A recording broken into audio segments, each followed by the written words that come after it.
volta com o programa Entre Elas, recebendo aqui no estúdio a psicóloga Thelma Boy. Thelma, a gente acabou de assistir 2 vídeos, que foi da Alice, de 5 anos, e da Lara, e elas contando um pouquinho da dinâmica delas com o uso de aparelhos digitais. Conversa um pouquinho pra gente, dê sua opinião sobre esses vídeos. O que me chama muita atenção nesses 2 vídeos é que as 2 crianças informam que têm acesso a celulares de outras pessoas, né? Uma fala da mãe, outra do primo. Então, assim, o que me preocupa é que conteúdos estarão à disposição dessa criança, né? Se ela tem acesso, se o celular, a ferramenta tecnológica, tem acesso à internet, ela pode ali navegar e se deparar com conteúdos que são inapropriados para a idade dela, né? Então, assim, mais uma vez eu ressalto a importância dos pais estarem sempre vigilantes quando seus filhos estiverem com acesso à internet nestas ferramentas tecnológicas, para não acessarem conteúdos que não estão adequados para a faixa etária. Eu tenho uma pergunta para fazer aqui, ó. Hoje se usa a tecnologia para distrair os filhos, que a gente estava falando, né? Em casa, restaurante, em qualquer outra saída.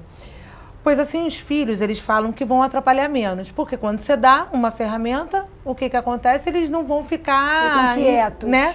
Então, o que os pais precisam rever com esse comportamento?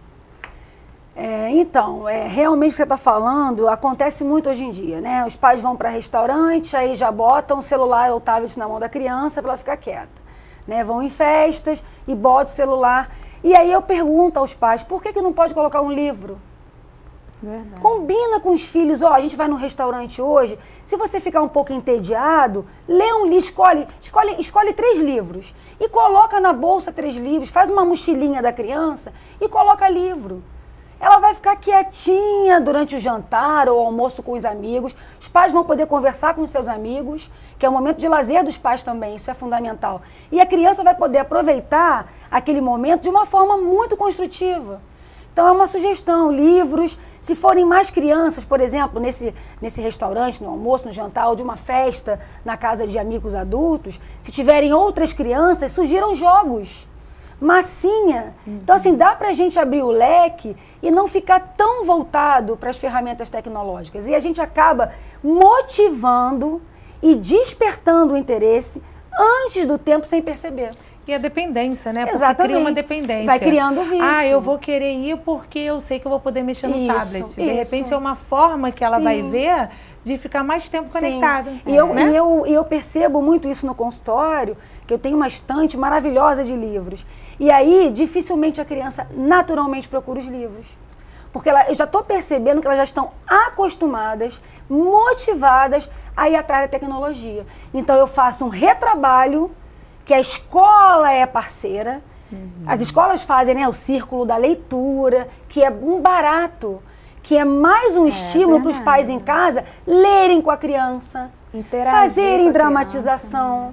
Então, acho que tem outras possibilidades. Levem livros, levem jogos. Agora, Thelma, em contrapartida, a Vivian fez uma pergunta dos pais que realmente entregam, né, a tecnologia para ter uma calmaria, uma paz. E existe o outro lado, que são os pais que, sem rumo, sem saber o que fazer, acabam proibindo de vez, de fato. Como mediar isso, né? Como que a gente pode passar para os pais que estão em casa para ter o equilíbrio do CD, mas com um tempo limitado? Como que o pai tem que reagir nessa situação? Então, a gente já trouxe as informações de acordo com a faixa etária, o tempo ideal, sempre com intervalos, para a criança ter o acesso. Proibir, eu lamento, porque a tecnologia está aí, não tem como retroceder, ela veio como um avanço da humanidade e ela é fundamental, ela é importante, desde que seja utilizada com moderação, de forma saudável. Então, acho que proibir seria um erro. E se você proíbe, o proibido é mais interessante. O que vai acontecer? Na escola, vai atrás do amiguinho que tem a internet liberada. Sim. No parquinho, de repente, vai atrás. E uma outra coisa, Vivian, que pode acontecer e que me preocupa é a mentira. Porque a criança e o adolescente, eles vão arranjar um meio para se conectar. Porque está todo mundo conectado. E aí eles vão arranjar um meio, podem procurar o celular quando o pai ou a mãe estiver distraído, vai lá, olha, escondido. Então a gente acaba, sem perceber, estimulando a questão de não contar, de ter que esconder. É uma coisa que eu quero, mas é proibido, então eu vou fazer escondido.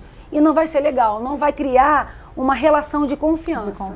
Agora a gente falou sobre a escola. Tem uma pergunta bastante interessante, que hoje as crianças chegam à sala de aula com um novo jeito de pensar e com uma grande quantidade de informação. O professor não é mais a sua única fonte de informação, porque agora existem, né, os aparelhos digitais com internet a todo vapor.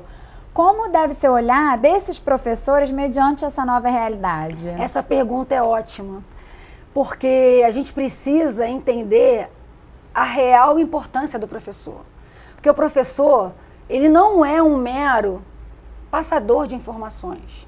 Informação a gente tem em qualquer lugar. A internet, ela dá informação.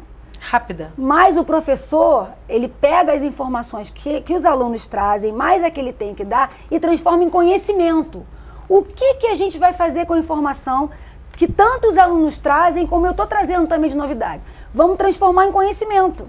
Então tem a construção do conhecimento, né? Então o professor, nessa era digital, a internet é mais uma ferramenta de informação, mas o professor, ele é um mediador que pega a informação e transforma em conhecimento e vou além. O professor pega o conhecimento e transforma em sabedoria, porque ali com as crianças, elas vão aprender, através da construção do conhecimento, aplicar na vida. E sabedoria é quando a gente pega a informação que a gente vai adquirindo, transforma em conhecimento. Como é que a gente transforma uma informação em conhecimento? Refletindo. Isso que eu estou me informando é bom? É saudável? É certo ou errado? O que eu acho que é bom para mim? O que não é, eu jogo fora. Isso é conhecimento. Estou adquirindo conhecimento. E sabedoria é quando eu pego os conhecimentos que eu adquiro e coloco na prática. Aí eu sou uma pessoa sábia. Então o professor é muito importante. Às vezes eu escuto pais dizerem, não vou botar os meus filhos na escola tão pequenos para brincar. Não. A criança na idade escolar é uma fase importantíssima, porque ela vai construir, além da socialização, ela vai construir conhecimento o tempo inteiro e ela vai na escola também, como em casa, transformar em sabedoria. Dividir isso, porque ela vai deixar de ser o centro das atenções. Porque quando você aprende a dividir, você... Isso. Né? Perfeito. A gente fez um vídeo com uma adolescente muito legal. A gente vai rodar o vídeo agora e a gente vai comentar um pouquinho. Oi, meu nome é Carol, eu tenho 12 anos e normalmente eu uso a internet para estudar, uso algumas redes sociais, Netflix, YouTube, mas normalmente eu uso nos finais de semana e tudo que eu acesso a minha mãe sabe. Acabamos de assistir o vídeo com a Carolina. A Carolina tem 11 anos, já tem uma outra mentalidade, né? Você viu que ela gosta muito de assistir os filmes pelo Netflix. Até que ponto isso é legal? Então, Vívia, eu sempre peço e ressalto a questão da moderação. É claro que se uma criança, um adolescente ou nós mesmos adultos ficarmos horas vendo televisão, não vai fazer bem pra gente. Né? Então, assim, não tem problema assistir Netflix filmes.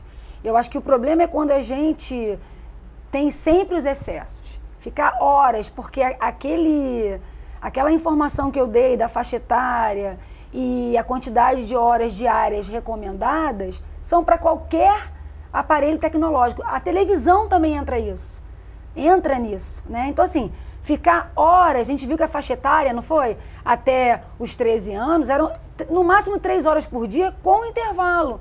Então, se um adolescente ficar horas vendo séries e filmes, também não vai fazer bem. Sempre o problema vai ser o excesso. E aí, quais os pontos negativos desse tempo todo? Seria estar fora do mundo, né? Do convívio com as outras pessoas?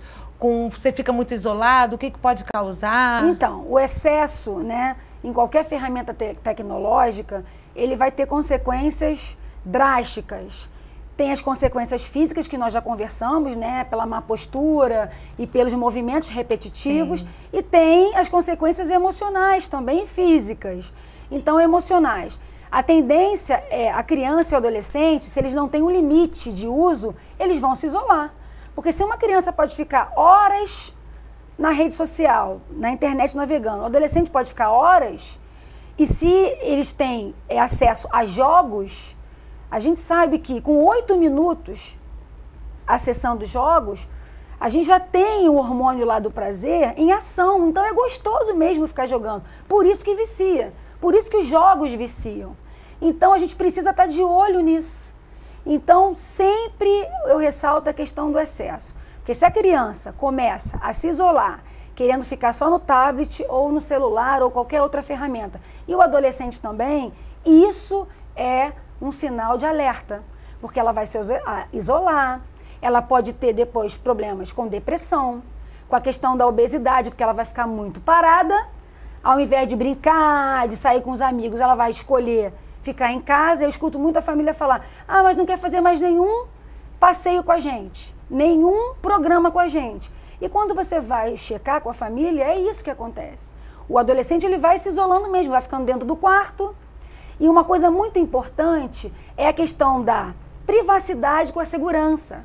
Os pais, muitas vezes, eu escuto o discurso de que assim, mas aí eu vou invadir a privacidade. Pessoal, segurança está acima da privacidade. Os nossos filhos, até completarem 18 anos, são da nossa responsabilidade. Muitas vezes até depois dos 18. Sim. Então, nós temos a obrigação de verificar dos nossos filhos o que estão acessando. O filho não pode ter uma senha no celular e no Facebook, bloqueia, e os pais não tenham acesso.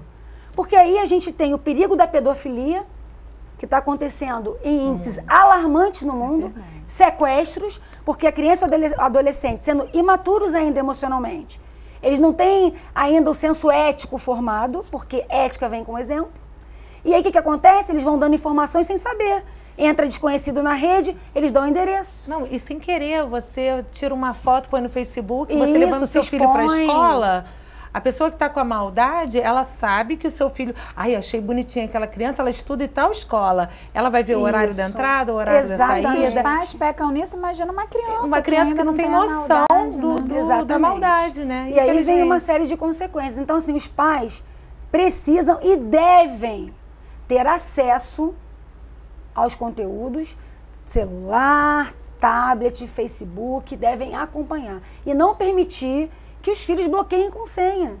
Porque a gente precisa ter ciência de que existem leis, e a gente tem o cyberbullying e o cyberstalking, que existem leis e são crimes. Então, o cyberbullying, se a criança, um filho da gente ou uma outra criança, começa a fazer calúnia, difamação, preconceito, seja ele racial, religioso, de gênero, através da internet, isso é crime. E tem acontecido muito. E aí, isso dá direito dos responsáveis pela criança que é vítima e até a delegacia fazer um registro de ocorrência.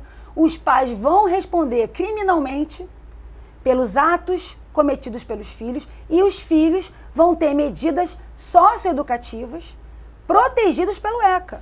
Mas isso acontece porque está cada vez mais cedo o uso do Facebook, do Instagram, que você fica... Cada vez mais cedo é a falta de controle dos pais. Exatamente. Mas a criança cria um perfil e você não vê o que ela está postando, o que ela está comentando, porque às vezes ela faz um comentário maldoso.